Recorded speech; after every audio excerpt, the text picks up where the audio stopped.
Hello, everybody, and welcome to tonight's program. I'm Mike Nadelski, Executive Director of the Mendel Center. And I did want to let you know that we are recording tonight's program and that the access information will be provided in the chat, so you might want to open up your chat feature if you haven't done so already. You can also provide comments along the way.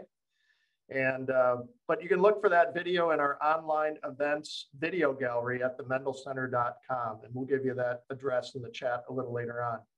Now, our next Speaker Series event is co-presented with the South Haven Speaker Series, The Pandemic Economy and Beyond, and that'll be on April 22nd.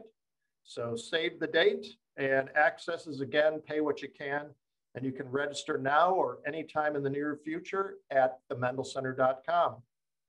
Stage side sponsors for tonight's event, and in fact, our entire main stage season are Southwest Michigan Tourist Council, the Boulevard Inn and Bistro, Spectrum Health Lakeland, Meyer, Honor Credit Union, TPC Technologies Inc., Krugel Lawton CPA, the Inn at Harbor Shores, and TCF Bank.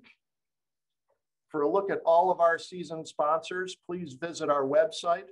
And whenever possible, please do business with our sponsors to show your appreciation for their support. And now tonight's program, Social Justice Advocacy, Moving from Words to Results. Our format tonight, introductory presentations by each of our three panelists, followed by moderated questions and answers by you. Some were submitted in advance, but now is your opportunity, and throughout the evening, you can submit your questions at any time via the Q&A function. You can see on the screen there. It's available at the bottom of your screen. So we have a lot to cover tonight, so we're going to get started right away. And our first panelist who will be presenting is Charmay Sanders. She's director of the Start to Finish program here at Lake Michigan College and Advocates and Leaders for Police and Community Trust representative for the Race Relations Council of Southwest Michigan. Welcome, Charmae. Thank you, Mike. Good evening, everyone. As Mike said, my name is Charmay Sanders, and I'm currently the director of the Start to Finish program at LMC. Start to Finish is an academic support program that supports students from Benton Harbor Promise Zone schools, which is Benton Harbor High School, Countryside Academy, and Dream Academy, which is now CAPE, and students who spent time in foster care. When Mike asked me to be a part of this program tonight, he gave us a list of questions that he wanted us to answer. And two of them were to describe our mission and why you do what you do. I thought about it, and for me to describe my mission and why I do what I do, I felt like I had to tell the story of my life, because to understand my life is to understand why I do what I do. So my parents were born in Arkansas, born and raised in Arkansas during the Jim Crow era. They lived about 45 minutes from Little Rock during the time that Central High School was integrated. They were young teenagers. They volunteered with SNCC, which was the Student Nonviolent Coordinating Committee. They, helped arrange and organize sit-ins. They took food to the people that were arrested during the sit-ins while they were in jail. And after they graduated from college, they got married. They moved to Michigan during the Great Migration North, which was a lot of Black people from the South moving north for opportunity. My parents became teachers at the Benton Harbor area school system. When they had children, they bought, well, actually, while my mother was pregnant, they bought a house in St. Joe. My mom didn't want us to go to the same school system that she worked in, because when she was growing up, my grandmother was a teacher and my mom and her brothers went to the same school district that my grandma worked in. And she didn't want us to have people thinking that maybe we got special favors because our parents worked in the school district. So they bought a house in St. Joe. When they moved into their house, there were two little kids that lived across the street, and my brothers were young, and the two little boys came across the street to try to play with my brothers. Their mom started screaming, ran across the street and dragged them away and would not let them play with my brothers simply because my brothers were Black. The person who lived across the street in one house over told my dad that he was moving because he couldn't live in a neighborhood next to a Negro. And he moved about 2-3 streets over, but far enough away from our family. So I grew up going to St. Joe schools. I was a major minority in schools, in St. Joe schools. There were very few Black students when I was growing up. I like to tell a story that when I was in college, I had a boyfriend when we were first getting to know each other. One day we were talking and I said, you know, I went to a predominantly white high school. And he said, well, what do you mean by predominantly white? Like, how many Black kids were at your school? And I said, well, there was me, there was Tim, and he just interrupted me and said, you can stop. If you're naming them, you went to a predominantly white high school. So anyway, so I grew up going to St. Joe and I had a great experience in St. Joe. There were, you know, the occasional bouts of racism that I dealt with, but overall it was a great experience. I'm a very easygoing person, so I had a lot of friends. I talked to pretty much everybody. I'd say that I got along with pretty much everybody in school. When I was in 10th grade, I was asked to be part of a peer counseling program at the Link Crisis Center, where students helped other students that were going through hard times. When I was doing that, it made me decide that I wanted to help people. That's what I wanted to do with my life. I graduated from high school. I went to Michigan State, greatest university on the face of the earth. And during my time at Michigan State, it was what I like to think is the best time of my life. It was the time in my life that my suite mates were 2 Black girls, myself and my roommate, who came from totally different worlds. Our other roommates were 2 white girls who came from pretty similar backgrounds, but you know, there were some differences in economics between those two. And a girl who was a first generation Indian American. And it was just normal. We got along, we hung out, we had so many other friends. We had friends down the hall who were gay. And at the time, you know, being gay when I was in school was, you know, more taboo than it is even today, but nobody cared. Everybody knew they were gay and nobody cared. We all just got along. We were young kids sitting around talking and laughing and, you know, growing up together and living life together. And that's why I think it was the best time in my life, because it was a time when I was surrounded by people who were so different than me or had such different backgrounds than me, but we were so similar. And it just stood out while I was there. After graduating from Michigan State, I started working for the state of Michigan for it's now the Department of Health and Human Services. When I was there, it was Department of Human Services in the foster care system. During my time in the foster care system, I went to my first juvenile delinquency docket. And that was the first time that I saw systemic disparities just right in front of my eyes, right in front of my face. When I was sitting in that courtroom waiting for my kid on my caseload to come up for his hearing, I saw Black and brown and poor children get marched in and out of that courtroom for doing things that I had seen the kids that I went to school with, who were middle and upper middle class, upper class white students, get away with. It was all just their teen phase or part of their teenage rebellion, but I didn't see them getting marched through the court system. And that was the first time that it was just blatantly in front of my eyes, the disparities. At my time at DHS, another disparity that I noticed was that the kids who came into foster care were mostly Black, brown, and poor. And when I say poor, I mean poor Black and brown, but also poor white. kids that came into foster care.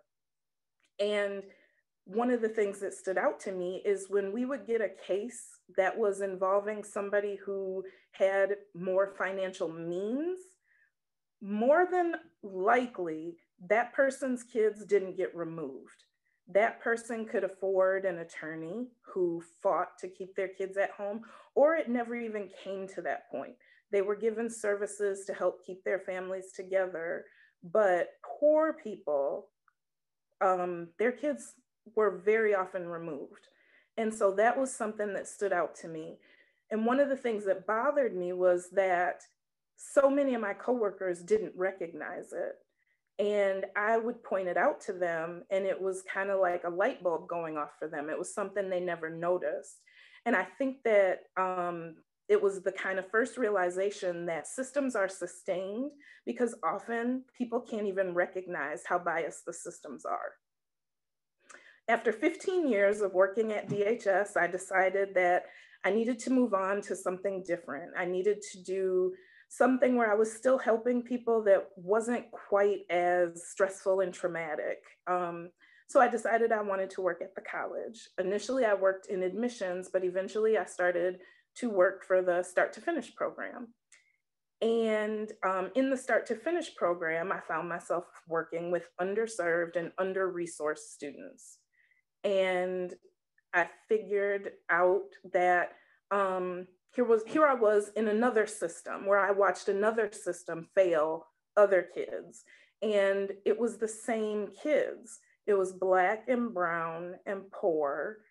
And again, I was working with kids from the foster care system too in this program. So these are the same kids. And so I'm seeing another system, the education system, that K through 12, that, you know, it's not that the school district failed the kid, it's that the kids, it's that the system failed. The resources that are given to some students are not given to other students. And why is that? How did we get here? I've recently, just the last couple of days, been listening to a podcast called Nice White Parents. And it's about school district in New York City and how white parents were able to control how things went because they would pull their kids from schools when too many kids of color started to come to the schools. The white parents were the ones that had all the money. So when they left, the resources left. And I started to think to myself, as I've been listening to this podcast, that's exactly what's happened here. That's what we see with our school districts here. You know, back 30, 40 years ago, people left the Benton Harbor School District. And when they left the school district, the resources left. And through the years, the resources have gotten fewer and fewer. In dealing with my students, I spend a lot of time talking with them just about life, about you know, things that are going good, things that aren't going good. And something that started to come up a lot were interactions with the police and negative interactions with the police. And listening to my students, they were telling me basically the same things that I had heard from my clients when I was at DHS. And so now that I was in a job that was way less stressful, that kind of didn't suck the life out of me like DHS did, I had more time to get myself involved in the community. And so I got involved with ALPACT, which is Advocates and Leaders for Police and Community Trust. And it's an organization that was put together to try to bridge the gap between the police and the community. So I felt like I should get involved with that so I could be a voice for my students and for my kids that I had had on my caseload when I was in foster care. I felt that because I grew up in St. Joe, I had access to people who, you know, my students didn't. And so I could get myself seated at a table with people that my kids couldn't, and I could speak up for them at those tables. And I just want everyone to start to recognize that, you know, at my old job at DHS, we talk about generational trauma in families, but we don't talk about it in communities. And we don't talk about how we should be looking for humanity in people so that we realize that as we are ripping resources away from some kids, that they are still kids. They are still people who want the same outcomes in life, but because they're lacking in resources for education, for housing, for law enforcement, for criminal justice, all of these things, if they aren't given the same opportunities, then we are failing them. And we have to work on that as a community, because when we look at our two communities, St. Joe, Benton Harbor, we really are all one community. Thanks, Mike. Thank you, Charmae. And we'll be having you back, but what a great way to get us started tonight. Next up, we have Mary Jo Schnell, and she is Executive Director of the Out Center of Southwest Michigan. Mary Jo, welcome. Hi, everybody. Thank you so much for this great opportunity to join Charmae and Danny in this presentation tonight. Appreciate your time, appreciate folks' interest in these topics, because we got some work to do in Southwest Michigan, as Charmae has already pointed out in some pretty powerful ways. Listen, LGBTQ people, Equality Act passed the House of Representatives today. We don't have a lot of confidence it'll get through the Senate, but it's just to say that what we have and don't have as LGBT people in Michigan is pretty specific. LGBT people are not specifically protected from discrimination in the state of Michigan, even though that there are courts that are saying that it's been interpreted that we are protected. We're not protected until we are named. To be named is to be known. And the Elliott Larson Civil Rights Act in the state of Michigan does not name people like me as protected from discrimination. So I just want to go over a little bit of what we do, how we do it, and why. And if we could move to the next slide, that would be phenomenal. Let me talk a little bit, about the mission. We provide services and support to people and their families while also leading change-related initiatives to create a more inclusive and equitable Southwest Michigan. The pictures to the right are just a small sampling of the kind of work we've done. You'll see a lot of the teens in the lower left and lower right photos at events that we've hosted, including a LGBTQ prom for all schools. You'll also see diagonally from upper left to lower right the kind of work we do in terms of education and advocacy to change policies, such as in the lower right, St. Joe, the seat of Berrien County, passing the first non-discrimination ordinance in our tri-county area of Berrien, Cass, and Van Buren. Our approach, holy buckets. It's to prioritize the youth, right? Because we feel that youth are our most vulnerable population in many conversations, right? We understand that LGBTQ youth who report high levels of family rejection during adolescence are 8.4 times more likely to have attempted suicide, 5.9 times more likely to report high levels of depression, and 3.4 times more likely to use illegal drugs. Now imagine at the intersection of race, sexual orientation, and gender identity. In other words, LGBTQ people of color. All of these statistics go up. Why? Because they're also dealing with racism, right? 13% of LGBTQ youth of color are more likely to be sent to detention or suspended. 79% of LGBTQ youth of color reported they had interactions with security or law enforcement at schools. And 40% of transgender youth, and this is a call out regarding transgender people, 40% of transgender youth attempt suicide, 40%. Why we look at youth as our most vulnerable population are in these numbers, right? Absolutely in these numbers. We understand youth are most vulnerable. We also understand that in rural areas, like the mostly rural area we reside in, how to connect with those youth without transportation, with digital divides, you name it. Schools, folks. Schools in rural communities are amazing resources for these kids if they understand the needs that these kids have as an at-risk population. and the complexity of their identity if they have intersectional identities. So we started the LGBTQ Safe Schools Collaborative with funding from the United Way of Southwest Michigan to really reach out to these schools and build competencies within the staff ranks. And we've succeeded. And so I have some good news to share that we found, I think, a really interesting way to create change in our mostly rural area, using schools in rural areas as these hubs of communities that care about kids. They care about kids. It's in their DNA on some level.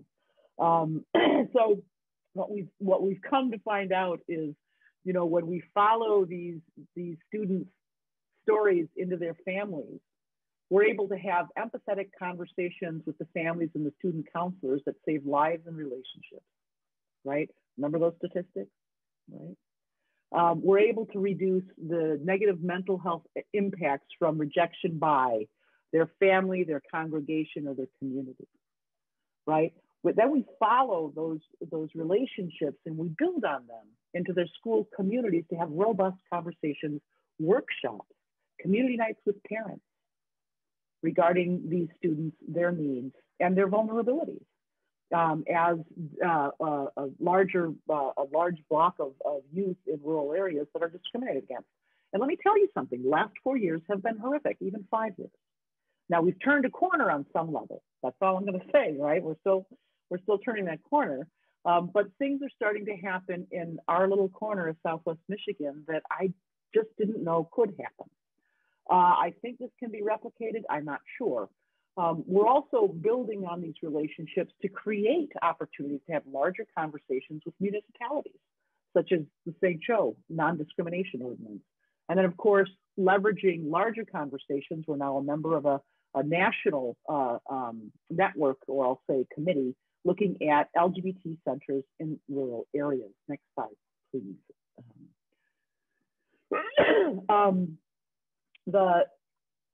So why do I do this work? I do this work because I'm my mother's daughter. She taught me from early on about always serving others, hopefully maintaining or control of your ego so you're doing it in a kind of selfless way, in a compassionate way. How do I motivate people? I tell stories. I don't tell stories, I'll say this way, I'll reflect on stories that have been told to me and provide platforms for people to tell their stories first voice to you. I think social change is relational, and it's about trust.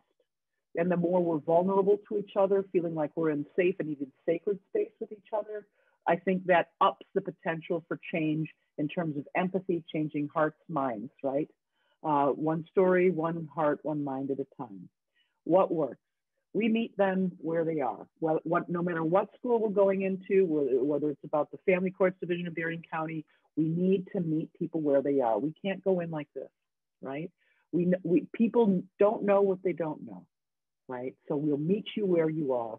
And education is the preeminent change agent I have found to be a phenomenal force of social change, and where people are committing to that change because of empathy and education. What doesn't work is lack of empathy. What doesn't work is if you show up defensive, if you show up without your full self at the table, being your vulnerable self, being your wise self, being your adult self, with a lot of empathy. We also understand the difference between when somebody is showing up alongside that table and wanting to goad you, right? And so there are ways to navigate those situations too, where they don't take that power from the table. And how do we inspire them, oh my gosh, others to get involved in this work? It's about showing the results, showing the number of policies in any given year we've promoted, showing the number of kids we've reached, of lives that we've actually saved, of family relationships that have been extraordinarily impacted in terms of a parent coming to really understand their kid. And they just didn't have the information before. And the impact on that child's life goes from potential suicide to survival to thriving into a future adulthood. And it's about the kids.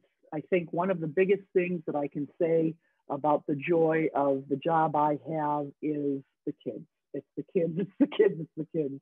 The promise of their life, the promise of them becoming their authentic selves, the promise of them doing the job as kids to become who they were meant to be. If we can have a hand in that, to raise their voices, to raise the likelihood of their thriving into adulthood, I can't imagine a better thing to be doing. So what I invite you all to do is consider to take action and understand that there are powerful people in this world that need to hear from you. That's Congress people, that's every election, folks, every election. And vote down the ballot. Understand the judges you're voting for, understand their positions. You can sign up for a newsletter, sign up to volunteer for the organization. We are primarily a volunteer-run organization. And I want to say too, in 2022, there are some elections coming up, folks. Understand that the elections we've seen in the past, very recent past, possibly 2022 is going to be even more important, right? Possibly 2022 is going to be more important in terms of laying claim to the land, not the land, the country and the culture we want. We haven't achieved it yet in this country's history. We haven't achieved it yet in this country's history. We can continue to vote actively with conscience, with consciousness, with empathy, and with understanding that marginalized folks are in need of a good outcome of 2022. I will say also on the ballot in Michigan is potentially the ability to amend the Elliott Larson Civil Rights Act in the state of Michigan to finally include LGBTQ people of all colors from discrimination. So please pay attention. Obviously, I know a lot of folks, man, we're exhausted from the last couple of years. Hate crimes have gone up, you name it, it's gone sideways. But we're just getting started.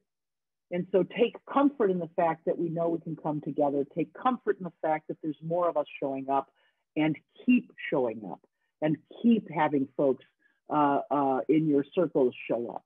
This is not a time to say, okay, we're done, one and done. No, being a citizen is not about that. Being a citizen of conscience and so much more is about staying involved and continuing to work to building the country we need for each other. Thank you, Mary Jo. Thank you. I appreciate all the work that you do, and also Charmae, thank you.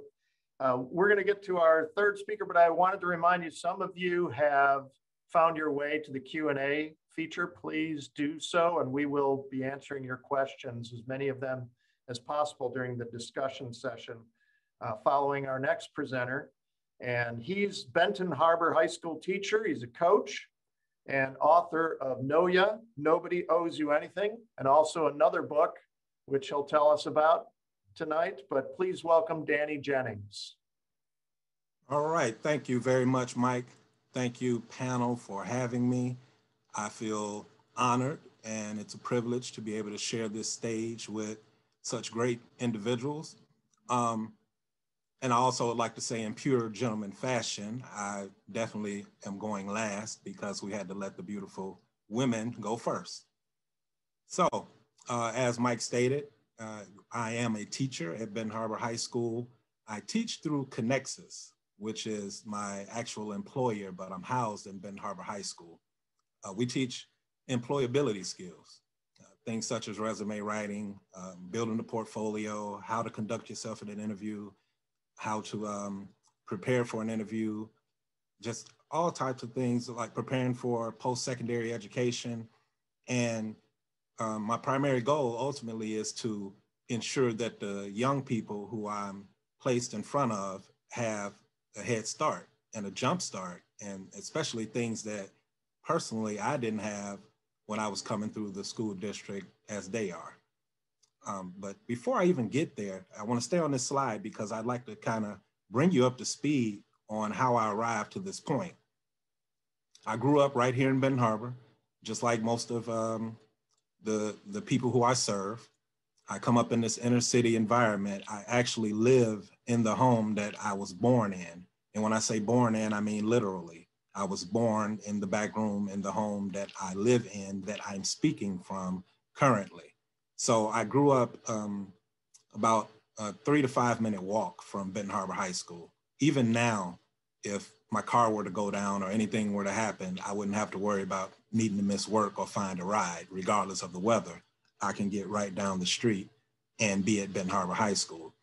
It's been surreal to some degree because throughout my childhood, I watched individuals walk to and from Benton Harbor High School. When I was on my way to elementary, I see people going to school. When I was in junior high school, coming and going, athletes coming through the park with their football helmets or their basketball gear or baseball gear. So there was always something sacred about wanting to be a Tiger. And that was instilled in me, whether we want to say it was by destiny or by accident or by chance or whatever.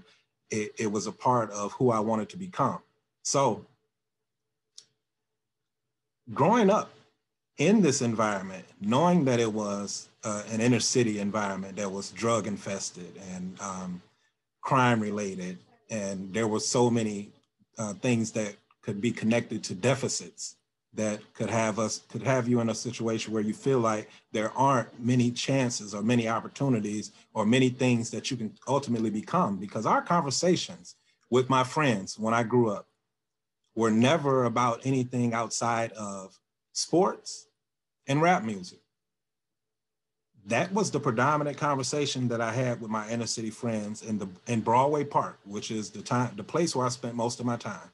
So we didn't have a whole lot of outlandish goals and dreams, and you can be a pharmacist, or you can be a doctor, or you can be a lawyer, or you can be an architect, or we never had those conversations. So we never even knew that these were professions that we could actually embark upon. So fortunately for me, as I fell in love with sports, I fell deeply in love with sports. So I grew up around my grandfather and my uncle, who kept each TV in this home on a sports game, on a sports channel, whether it was basketball, baseball, or football. I spent a lot of time watching sports, and I wanted to be those people so bad that it forced me to do well academically. I didn't have any other motivation, honestly. My motivation academically was my grandparents saying, I don't want those people calling my house, and you better not get kicked out of school, and you better show up every day. And that was it. I didn't have any valedictorian dreams or goals because I didn't have those expectations coming from towards me. No one, and I never blame or point a finger at my grandparents for that, because similar to Charmay's story, they migrated from Clarksdale, Mississippi, running to Michigan for opportunity. So neither one of them had education beyond 8th grade. So the way they raised me was, my grandfather made sure all the bills were paid. He made sure food was on the table, and he made sure that we had clothes on our backs. And my grandmother made sure this house was clean and made sure the food was made. And that was raising kids to them. And that was fine. That was great. I had a great support system. I had people who loved me, but I didn't have people who understood the matriculation through an academic process or trying to ultimately become a professional. And again, that's not a fault of theirs. This is a community thing. This is a culture thing, because our circumstances are different. And me understanding that is what ultimately has brought me into this particular platform, where I'm able to serve young people so often. I'm placed in so many different environments to be able to utilize my experiences to be able to connect with the people that I serve. Let's go to the next slide. And so, speaking of platforms, this is one of them also.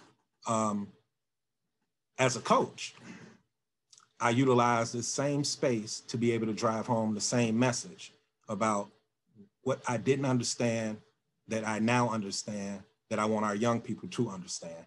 So this is my 11th year as the Benton Harbor varsity baseball coach. I've also coached football. I've also coached basketball. But what I do aside from the sport, because first I was very hell-bent on teaching the game. It was all about the game. It was all about the sport. But the more I did it and the more I understood how I needed to serve these young people from a different standpoint, in a different capacity, life lessons, academic tutelage, a career training, preparing for turmoil or circumstances that became difficult for them to handle, the more effective I know that I became once I understood those things. It's funny because we're having this conversation, and I know that Mike and I discussed this previously about tragedies that we've faced.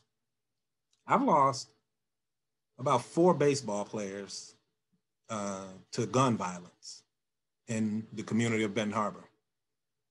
One of those players, Devin Williams, his mom was very instrumental in me understanding my role as a coach in this community. It was my second year, 2009. He was entering his freshman year. I didn't know that he went to Coloma. I just knew that he lived in Benton Harbor and he played summer Benton Harbor baseball. And I wanted him to play for my team so badly. I thought so highly of his skill set and his attitude and his work ethic that I said, man, once I get this kid, we're going to be awesome because I'd be able to do this and I'd be able to do that and I'd be able to put him here and hit him there. And someone came to me and said, you know he doesn't go to Benton Harbor area schools, right? So what I found out was I needed to kind of become a college recruiter almost to get this child to come play at Benton Harbor High School. Well, guess what I had to do? I had to sit and meet with that mom about 3 different times. I met her at a park. I met with her at Benton Harbor High School. This is before I believe she trusted me because she wouldn't invite me to her home, and she definitely didn't invite herself to mine. We had to meet at neutral places.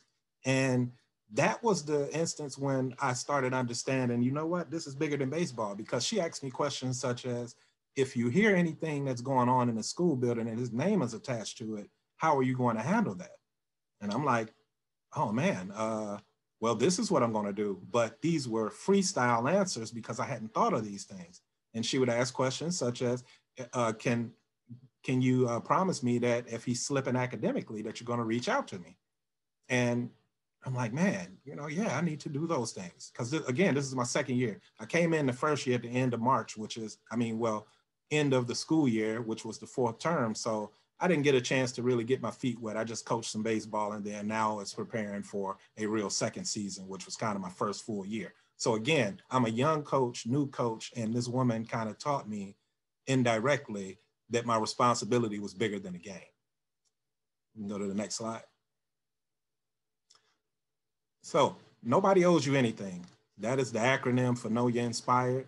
It basically comes from opportunities that I felt like I wasn't getting. I was being denied, circumstances that were, as a person I just described, a person from Benton Harbor, a person who has gone to college, a person who is educated, a person who wants to be here. So I felt like, oh man, I'm applying for these jobs and I'm having these interviews and this stuff is happening and these opportunities are open. Why am I not being selected as the person to be able to serve this purpose? And I felt like ultimately what I was doing, what I had did was giving other people too much power. And I had, all the finger pointing had to become, how much am I going to point that finger at me and make some changes myself and do some things that can ultimately serve a purpose that I want? And I can't live a life of blame when I want to elevate and ultimately cultivate a culture in a community. So I need to figure out some things I can do to cultivate that culture and cultivate that community. So that's how I ended up starting my own business. This is motivational speaking and life coaching. Obviously, COVID has shut down many opportunities and instances where I can speak to a live audience, but this is an opportunity right here where I am able to speak. So that helps a whole lot. But that is basically the inception of NOYA inspired. It all came from me wanting to serve and feeling like I wasn't getting those opportunities to serve. We can go to the next slide. 2 books. They both are on Amazon.com. The first one was Nobody Owes You Anything, and that came from basically what I just explained. All those things, if you all have a good view of the slide that's being posted right now, those closed and no vacancy and rejected, those were the feelings that I had while I was writing this book. But as I got through probably half of the book, it turned into inspiration to ultimately look in the mirror and find out the things that you can do yourself to ultimately better satisfy your drive. I'm sorry, I was reading the comments as well because they popped up on my screen. But my second book there, I finished that one 2 years ago, called Baseball, Black Then and White Now. I'm a baseball coach, former baseball player. I played in college. I played 13 years of semi-pro, and I had a lot of experiences that taught me a whole lot about the game that I love. And I can go into deep detail, but I know that this is the particular platform for that. So I'll give you a real quick synopsis, and it ultimately is about, we had a Negro League. There was boxing and there was baseball in the early 1900s, in the mid 1900s, prior to 1947 when Jackie Robinson broke the color barrier. There was Black baseball all over the place. These were the only 2 sports that Black people really played, and they played at high levels, and they weren't allowed to be a part of the major leagues. But the conversation goes deeper than how it relates to the major leagues, because there are so many things that were done intentionally. And the guy on the cover with me is a former Negro Leagues player named Reginald Howard, who basically brought everything to life for me. I had a conversation with him in Memphis in 2012, and he basically connected every dot that I had questions about when I talked about why is there only a 7% representation of American-born African-American males in the major leagues, when there was a time when we had our own league. And just 20 years ago, there was 18%. Why is there a decline? You find all those things out in that particular publication. We can go to the next slide. Also during that time of me feeling as though I wasn't getting opportunities and I was being denied opportunities, I developed a nonprofit organization. Now, every platform that I have is an opportunity to better serve the people that I serve. So this Neighborhood Community Connections is the HOOD is an acronym for Helping Our Own Develop. And it's all about reaching back, giving back, serving, and helping people understand things that they may not otherwise have understood had they not had someone who has experienced things and who is passionate about ensuring that I share those things. Go to the next slide. Or is there another slide? All right, and I'm a member of Poetry, spoken word organization right here in Benton Harbor. It is actually, I believe, how I met Mike Nadelski, who's the host here. And we've held most of our events at the Oak Room at the Citadel. And it's served as a platform as well to, once again, speak to the masses, speak to the community, speak to those who just need inspiration, need encouragement. And all of what I write, for the most part, is to serve a purpose of bettering humanity. And so as I wrap things up, because I'm sure that was the last slide. Am I sure? Am I positive here? All right.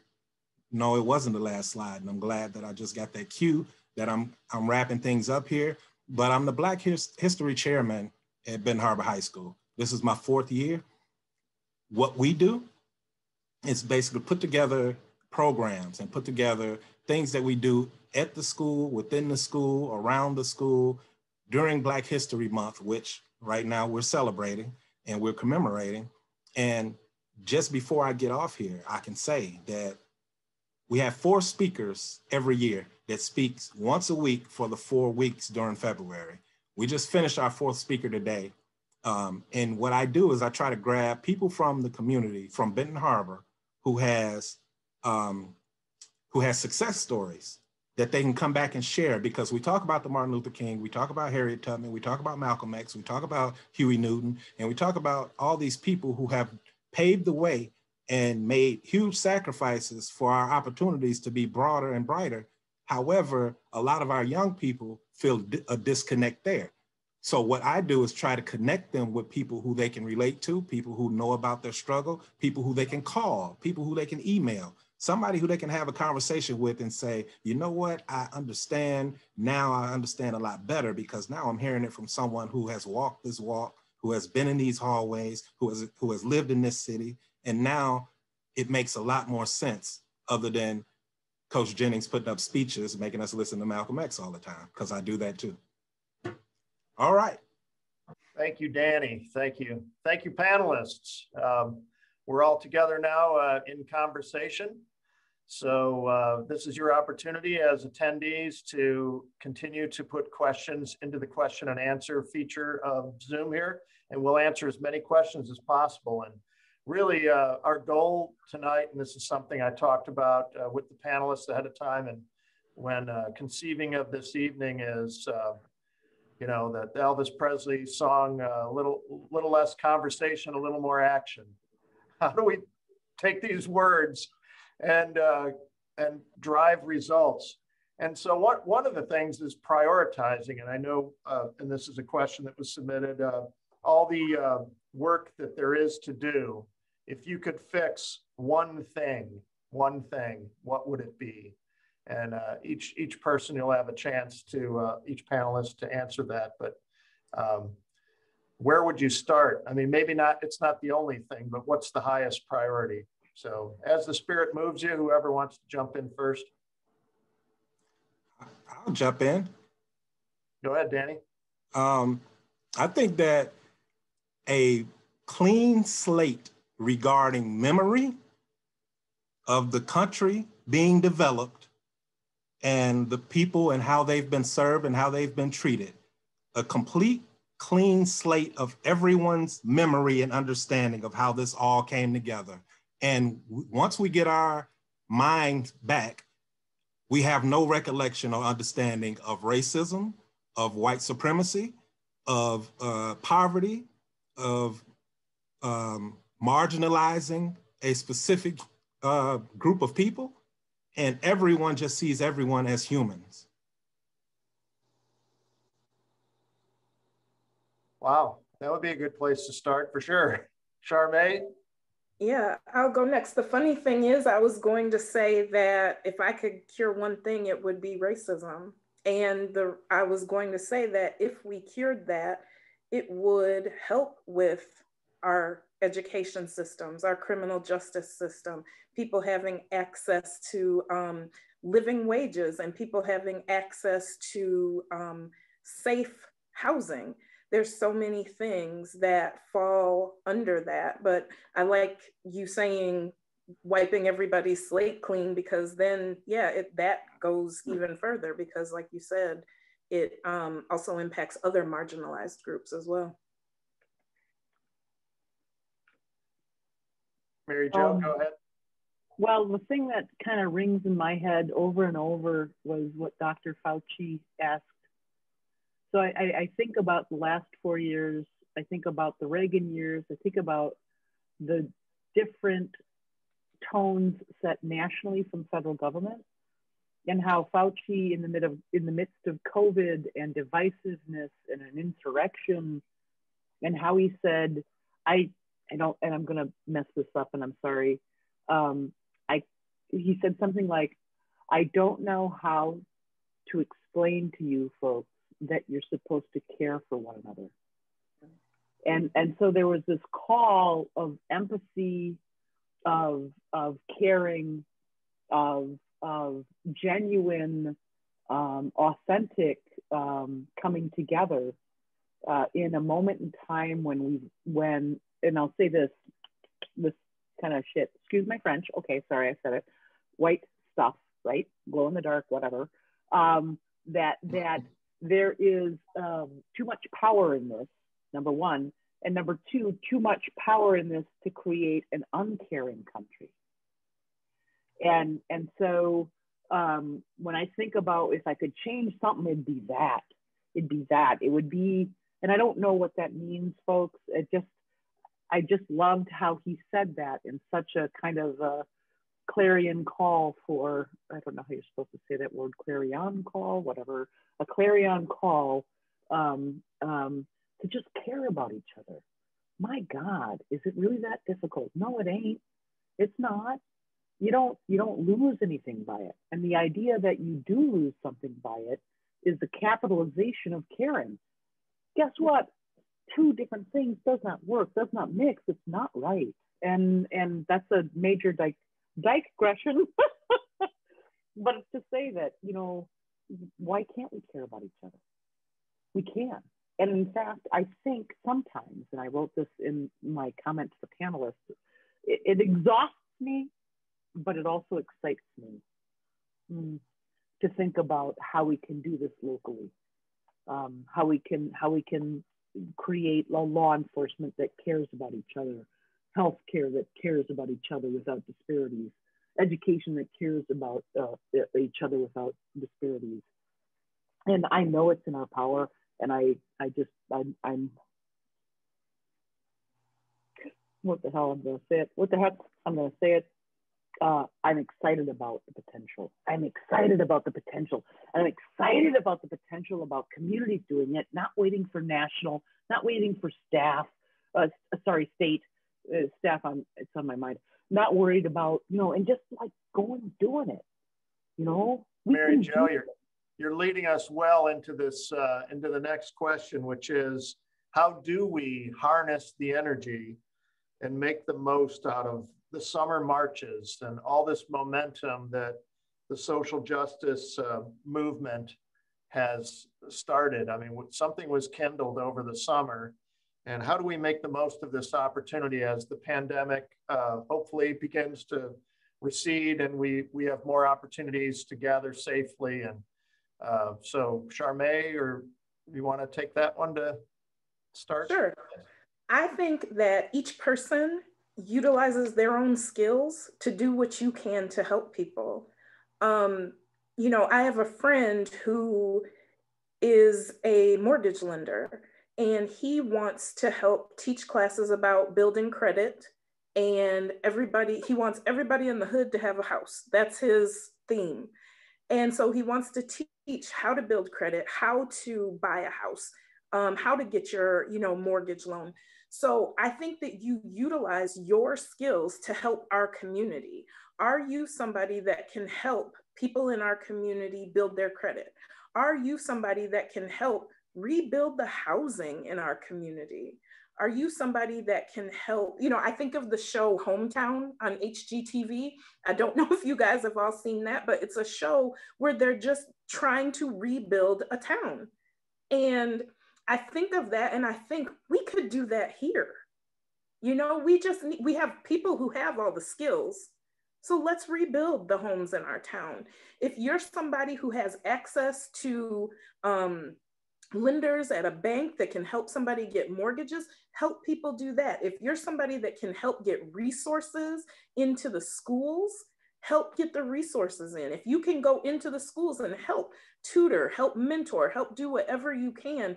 Obviously right now with COVID, that's difficult, but when we do get back to a more normal life again, what can you do individually? It doesn't have to be this whole big, broad, collective thing that we all do together. Where do your skills align? And what can you do to better our community? That's what I think. Thanks, Charmae. Any thoughts on that, Danny? I wholeheartedly agree with Charmae regarding, everyone has a space and opportunity to serve, and everyone can't be everything for everybody. And that's where we run into a lot of issues as well, because I know where my strengths are, and I don't want to be responsible for trying to help someone build their credit, although that's something that someone may come to me with. They may say, but I want to be able to say, I know someone and I'm connected to someone, and let me show you the route to be able to get that information. And we should have that access to be able to serve our people in all capacities. Whether we're talking about real estate or whether we're talking about how do I earn a trade and some type of certificate to be able to be more certified and qualified. How do I financial literacy? And so you know what it is that you're strong at, and we know where we can make the best impact. And we have to be honest with ourselves and humble enough to know that if I'm not capable, that's fine. If this is not my area, that's fine. Let me get you to someone who can show you the route better than I can. Mary Jo, any thoughts? Yeah, there was a really interesting thing in Chicago back in the day where there was all these social services, all of these, you know, but there was no path through them. And an artist created, and this is before the internet, okay, so that's dating me. But I can imagine an interactive online thing where it's kind of like, if this is your goal, here is your path to that goal through area organizations. And here are the best questions you can ask to make sure that you're not creating more vulnerability for yourself in terms of some of the scams that go on about lending and stuff, or about, you know, loans and whatnot. And so I kind of think, wouldn't that be the bomb? I don't like that word. Wouldn't that be cool if people had like this map that, okay, I'm going to go on this Berrien County website. Here's my goal. How do I get there? And it breaks it down. And it not only breaks it down in terms of the steps, in terms of like understanding it, but here's the person to talk to. So that's not just this like anemic kind of click and take you to a website. No, you know, again, social change is relational. It's about people talking to people. It ain't about clicking stuff, right? And so that it's a map through, you know, through conversations with people who are available and willing to take the time that you need them to take to help you get there. I like your interactive web tool idea there. I think we're not there yet, but Lake Michigan College.edu/MLK is now MLK every day. And we're trying to compile resources and also like things like the Race Relations Council upcoming meetings. They're a great resource. Obviously, the Out Center is a great resource for LGBT questions and connections. And actually, Mary Jo, we had another question for you, very specific on your programming and your outreach. Why doesn't the Out Center focus on other populations besides youths, LGBT elderly, people of color, et cetera? Like LGBT youth, there are outstanding statistics on the numerous problems in these communities also, and imploring to support all, not just one segment of the LGBT community. And so I maybe have misspoke, but I will say this. The youth are our priority because of the potential for their survival. It's not at all the only segment of the population we serve. We launched a Medicaid project in late 2020 into 2021, and we're now exploring a pilot for elders.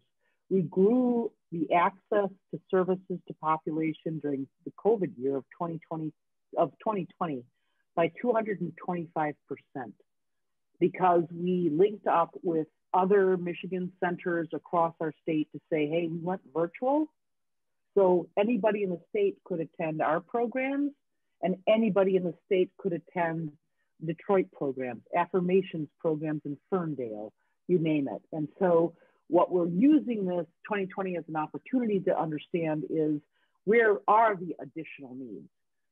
Elder populations has always been a concern. We're developing a pilot and an assessment about that. But again, we have $158,000 per year on average to serve 3 counties. And so in a way, strategically, we think, how can we effectively provide services to vulnerable populations that leads to ripple to other populations? And in 2014, it was youth. because the rate of suicide, the lack of transportation, we are now lining up quite a number of partnerships in terms of the elders of our community, area agency on aging, you name it, to kind of figure out how to take that next step. I will say it takes time, it takes money. And in rural areas that are enormously under-resourced to begin with, but even more so when it comes to social justice movements, right? As well as marginalized communities. We get it. We don't have a ton of money coming in to rural America from local foundations or national foundations, right? So understand that we are not starving on the vine, but we're also enormously under-resourced because we're LGBTQ and because we're in rural America, and all the national foundations that are providing support to centers are looking for urban centers, which is why we have charted a course to kind of become this membership of rural LGBT centers that are going to say, hey, wait a minute, national folks, we get it, urban centers are great places for LGBT people, but do you understand the complexity of life in rural areas for LGBT people, but especially for LGBT people of color? Do you understand what this is like? And that national conversation began in December 2020. I was on vacation at the time. We were invited onto that committee, and we're now a couple of months into the conversation.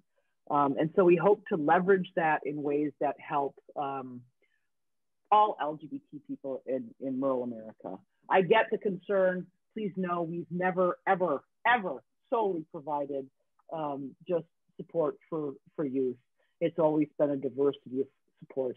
We have just found in 2014, 2015, a way to strategically change the culture of rural America through rural school communities. I hope that is a good response. That's a great response. Thank you. So you mentioned we are a rural area, basically, with pockets of urban, really. If you look at the whole county and the whole region here. And we have a question here. How do we combat organized white nationalist terrorist groups in rural areas? And Michigan in particular, gun rights seem to go to the extreme, to put it. So Charmae, I don't know, or Danny? Charmae, maybe first? I wish I knew. Yeah, I wish I knew how to combat that, because if I did know, trust me, I would be doing all I could. You know, one thing is we live in a segregated community, and we have to admit that to ourselves. And what can we do to integrate our communities? So, because what happens is when you get to know people who are different from yourself, the fear goes away, the hate goes away, and you get to see people as people. So that's one thing we can do. We can stop living in segregated communities throughout our community and throughout this country. But as far as the, terrorist groups, I don't know what we do specifically to combat that other than educate. And like I said, and come together, because, there's a quote by Audre Lorde where she says something like, that she feels bad for people who don't get to know her, that because they don't want to get to know her. And I totally fumbled that quote, but it's something, I feel like that. Like, if there's somebody out there who doesn't want to get to know me just because they see the color of my skin, shame on them. And it's too bad for them, because you know what? I'm pretty great. But seriously though, that's the only way we do this. And we can't have it where every time that we try to do something in our community, I think about, was it 2 years ago? I think when there was the scare of Benton Harbor schools closing down. And we had people in the community who really wanted Benton Harbor to remain because they wanted Benton Harbor to have their school, have their pride. But then there were other people who wanted Benton Harbor to remain a school because they didn't want kids from Benton Harbor at their school. There's a reason that the largest attendance at a school board meeting for Lakeshore schools was at that time when they were discussing that. There's a reason for that. And so we need to call people out for that. If you have neighbors who all of a sudden were heated about this and needed to go to the school board meeting because they just didn't know what was going to happen if those kids come to our school, call your neighbor out, have that conversation, because that's the only way that things are going to change. We allow people to have these attitudes without checking those attitudes. And we don't have to do it in a rude way. We can, we can talk to people. My father once introduced me to somebody and said, "This is my daughter, Charmae. She is going to tell you exactly what she thinks of whatever situation, but she's going to say it in the most diplomatic way possible." And that's how we have to approach these situations. We have to talk to people, we have to call them out, but we have to talk in diplomatic ways so people don't jump to defense immediately. Because once people jump to defense, it's hard to get past that. Danny, your thoughts in reacting to the original question, or also talking about the Benton Harbor school situation from a couple of years ago, how that was really kind of hanging in the balance and what that meant,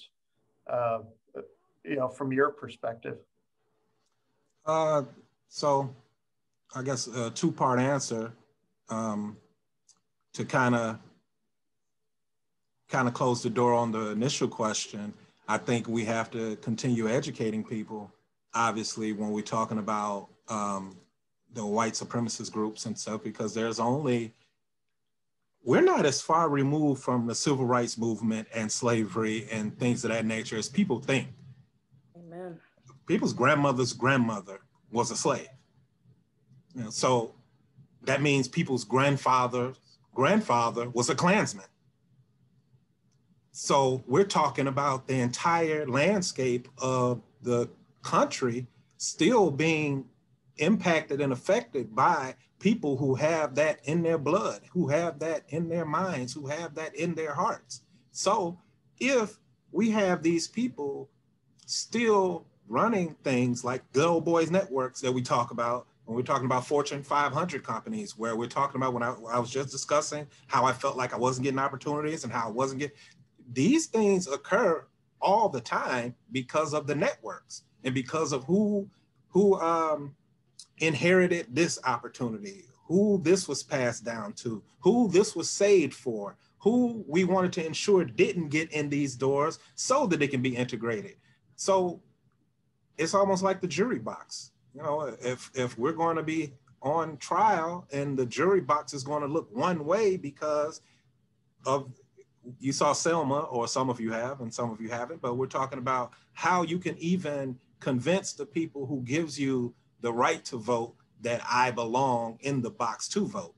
So now you have all these, I can go on a tangent about that, but I'm going to get to your second part of the question, which was the Benton Harbor area schools part, which is far more personal for me because I live right here. I went to the schools and I work at the schools.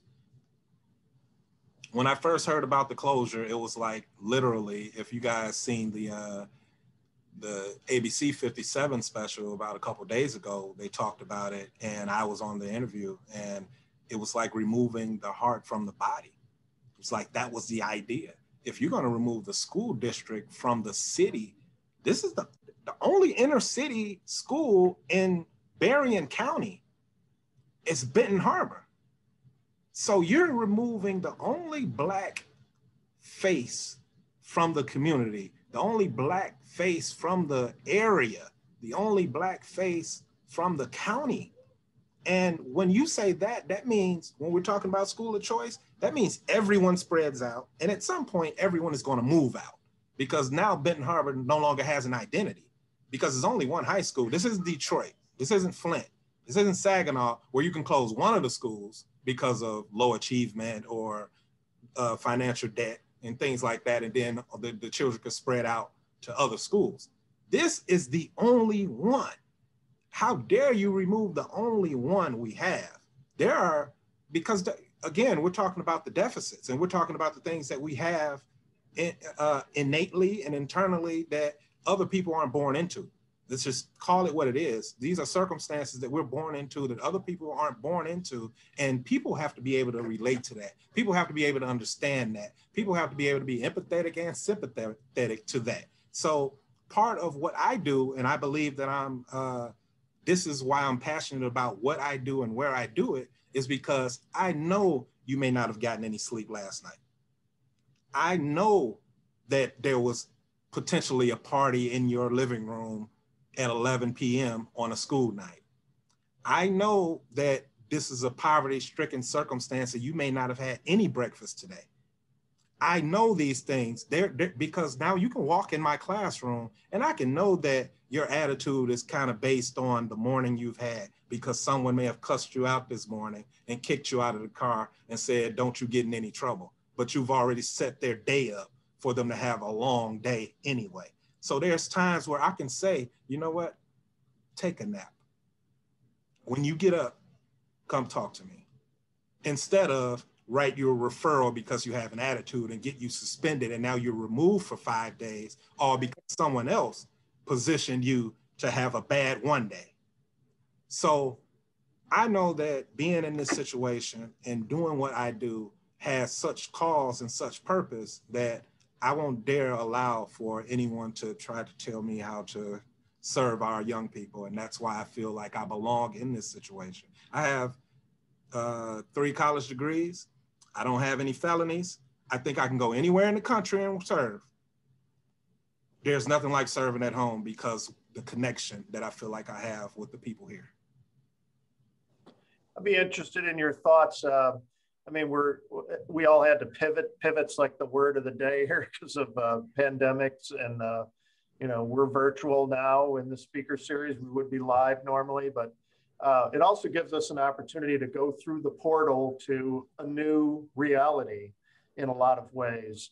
And so just looking at the school system issue and just reimagining what it could be like, do you think there's a way to hang on to the identity of community-based schools, neighborhood schools, but also have a larger system, like maybe a county-wide system that could, and it's done in other states, but I mean, could it be done here and then the resources could be spread out?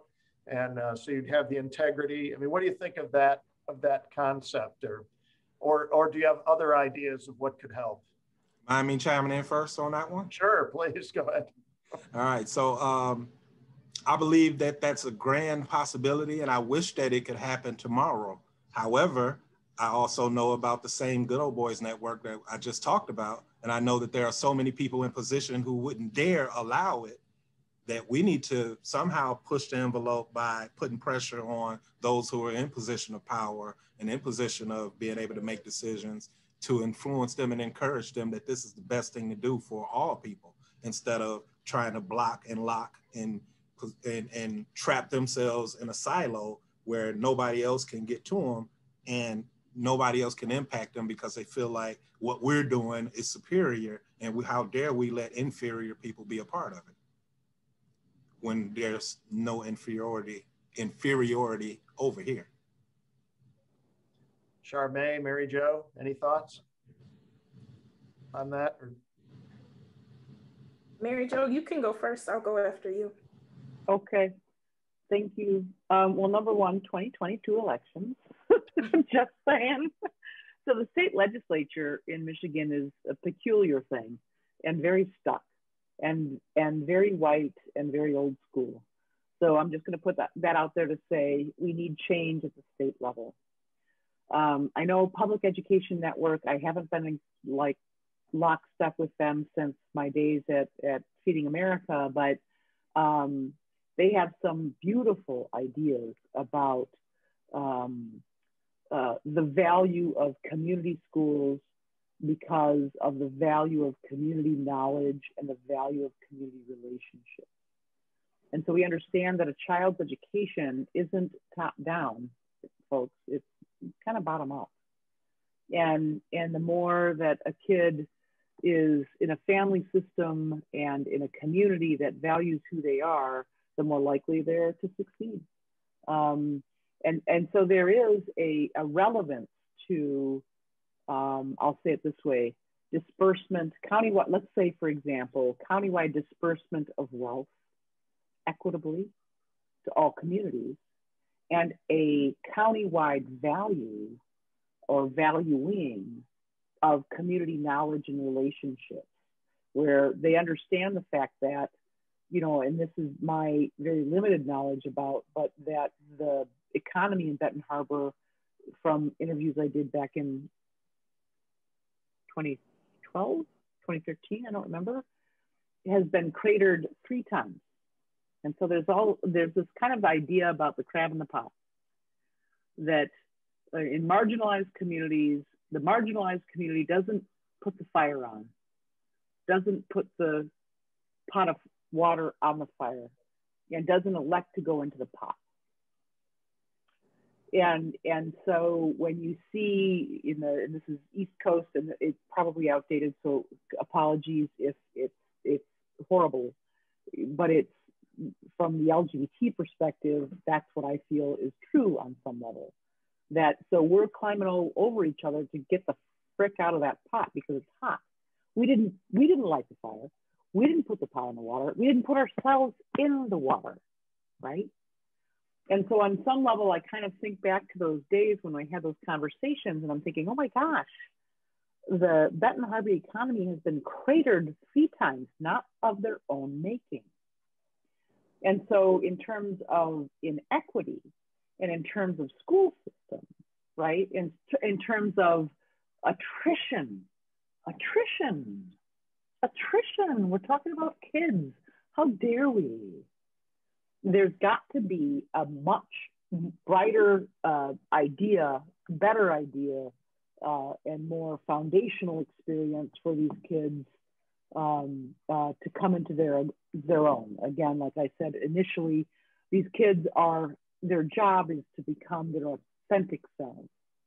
And as a county, and as a state, and as a country, how dare we not allow that to happen equitably?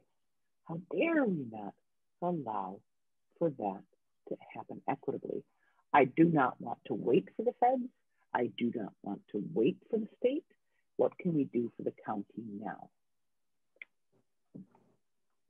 Charmae? No, I agree. How dare we?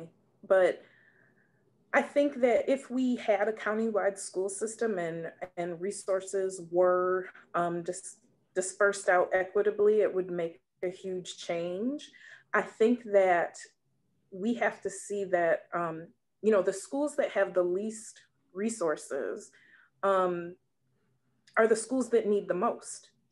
And if we spread those resources out equitably, then we could have the schools that right now have the least having what they need. You know, we have schools that don't have certified teachers. We have schools that don't have resource staff like counselors and social workers, not because it's not important, but because they just don't have the resources to have those people, but they need them more than some of our other schools that are, you know, overflowing with those types of resources and resource staff. And so if we could find a way to equitably distribute the money throughout the county, it's not saying that different areas couldn't also, you know, continue to pass millages or things like that to do extra things for their school district. But if we could have it where all of these children in Berrien County are treated the same, they're given the access to the same education. You know, we at the college in our program, we have a class where we read the book, The Other Westmore, which I recommend to anybody who has not read that book. But part of the book touches on educational disparities.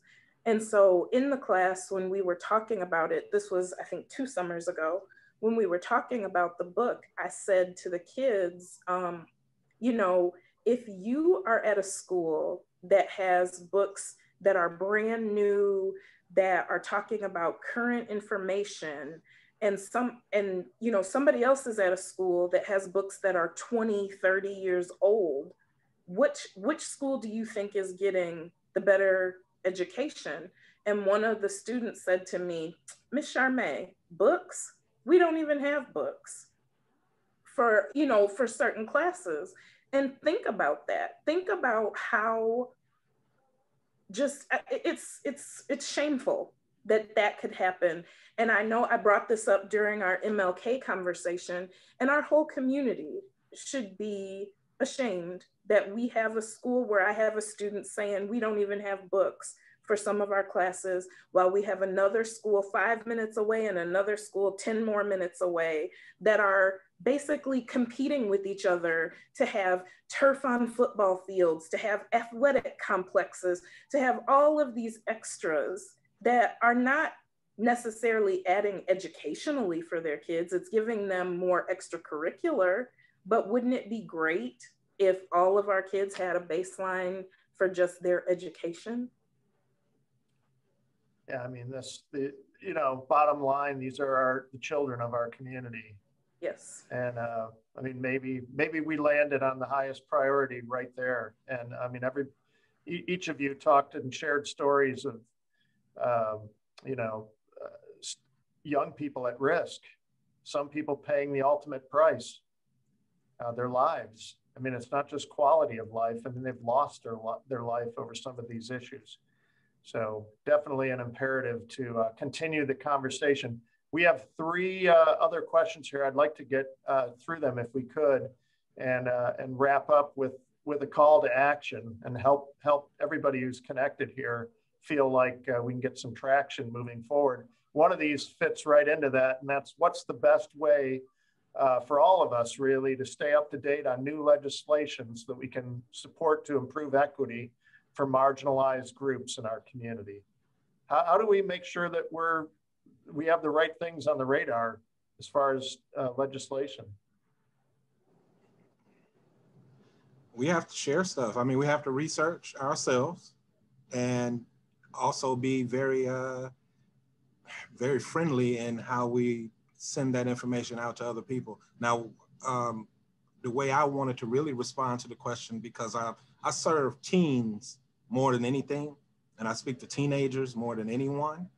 So oftentimes I just like to talk about what this position means, what these people do, how they impact you, because once again, I talked about my growing up circumstances, and my conversations were never about legislation. There was never an instance where I cared, knew, or thought about legislation until I was an adult who was a professional who worked in an educational field. That was the first instance where I thought of legislation. So right now, I'm trying to catch them prior to them even being able to vote for legislation so they can understand legislation. Yeah, Charmae, I mean, legislation's one thing, but even looking at tactics of local police departments, we didn't really dig too deep into criminal justice arena, but as a former ALPACT rep for the Race Relations Council, and I know the Race Relations Council is looking at some specific initiatives to carry forward now. So that's a place where people can get involved with real specifics. But can you comment a little bit on how to stay informed too of what's going on with policing in our community?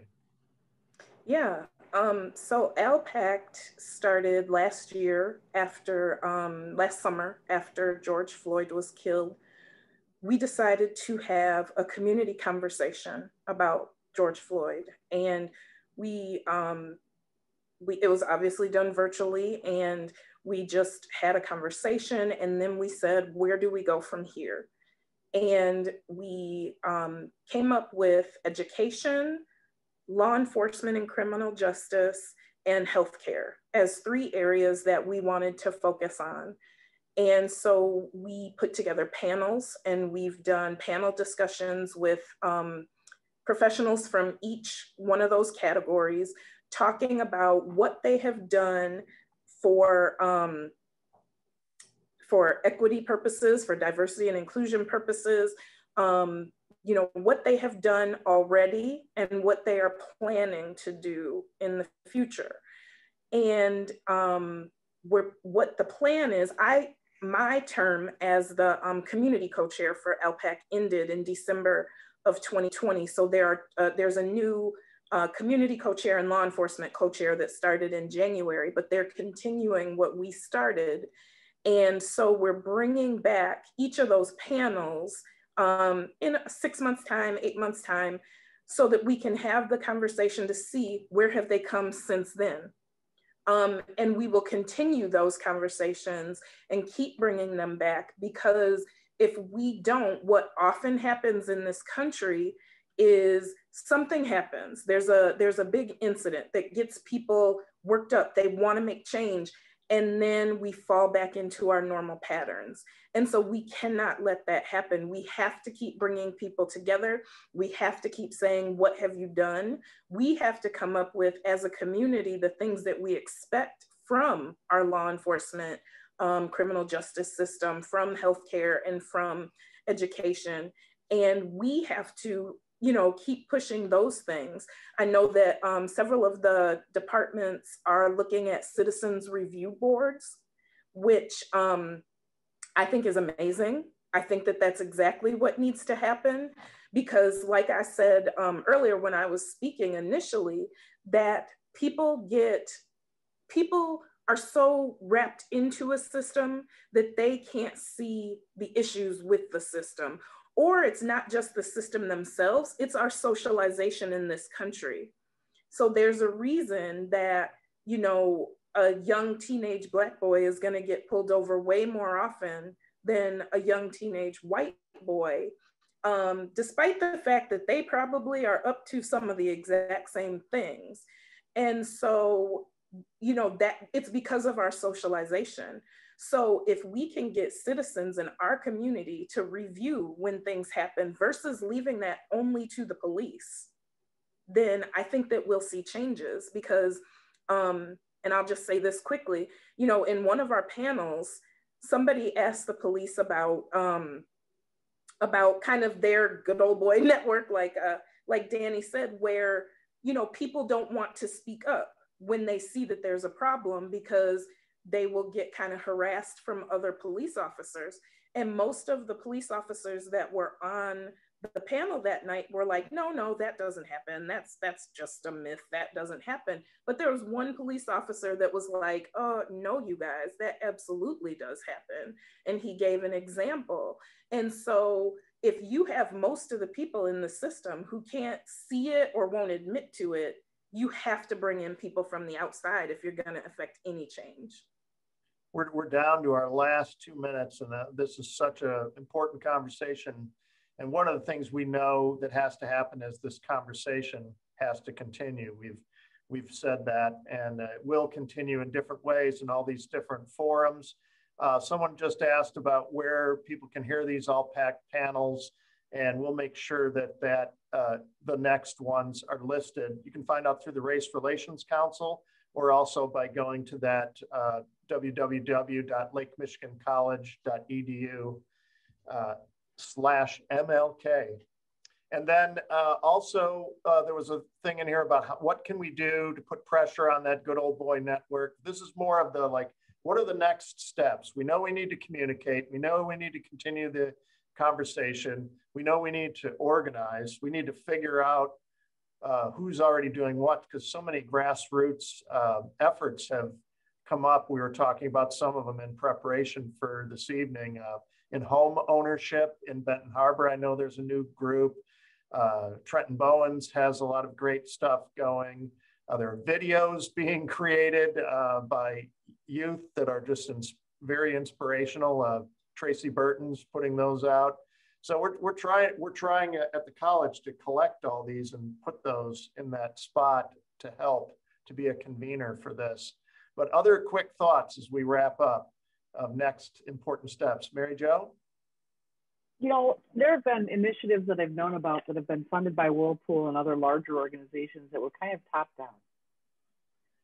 And I wonder what bottom up looks like, grassroots bottom. And I think, you know, there's folks that want to establish new organizations, da, da, da, da. And at what point are we going to come together as a kind of a, I mentioned this in our earlier conversation, where there's key folks, whatever, community people that are committed to really seeing Berrien County change for the better.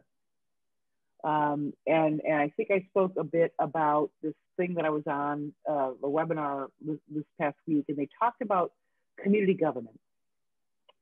And it was about community leaders, community livers, not just leaders, but people living, right, in the community, and coming together to say, okay, let's like put them up there and prioritize, and then one after another, what's the goal? Let's get it done. Let's just keep going. And I know this is possible. I know it's even happened in smaller communities in our country. And I think after January 6th, yeah, I'm gonna say it. We do have validation that these people are walking among us, and especially in rural areas per the demographics. And so, at what point do we, as a community, commit to creating a culture that, I'll say it this way.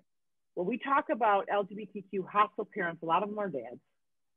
And so one of the things we talk about in terms of visioning of the dad kind of changing, we talk about that dad going everywhere in his life. And everywhere in his life, he sees positive messaging about unity, about diversity, about inclusion. That's his employer. That's the hospital. That's his faith congregation. That's the grocery store he goes to. That's the dentist, whatever.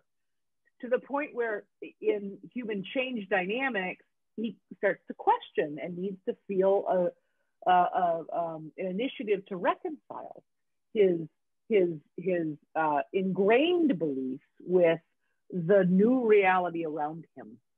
To the point where he starts to look at his LGBTQ kid and say, geez, I just want to love you, right? Now that's Disney. And we know Disney ain't great. But it's just to say that it's an example, though, that we have found to actually work. That this guy is going through his life and he's white and he's angry and he's doing whatever in his mind about race and about LGBT. And then suddenly he goes everywhere in his life on the systems, all of the systems he goes to, and he sees affirming messages about diversity and inclusion and equity.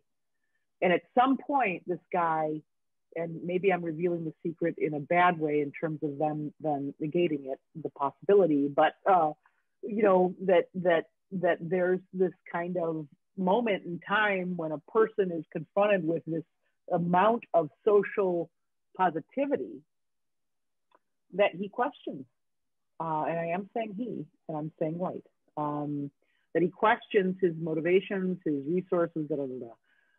Now that's a little bit of Pollyanna, who is also white. But, you know, it's also a social dynamic that actually has been proven to work. Yeah, I mean, personal transformation, one heart at a time, the community setting standards and expectations of maybe a new normal. I know we're over a couple minutes, but I want to give Charmae and then Danny a chance for final thoughts too. Charmae? Thank you. I just want us to keep in mind to utilize your skills where they can be used.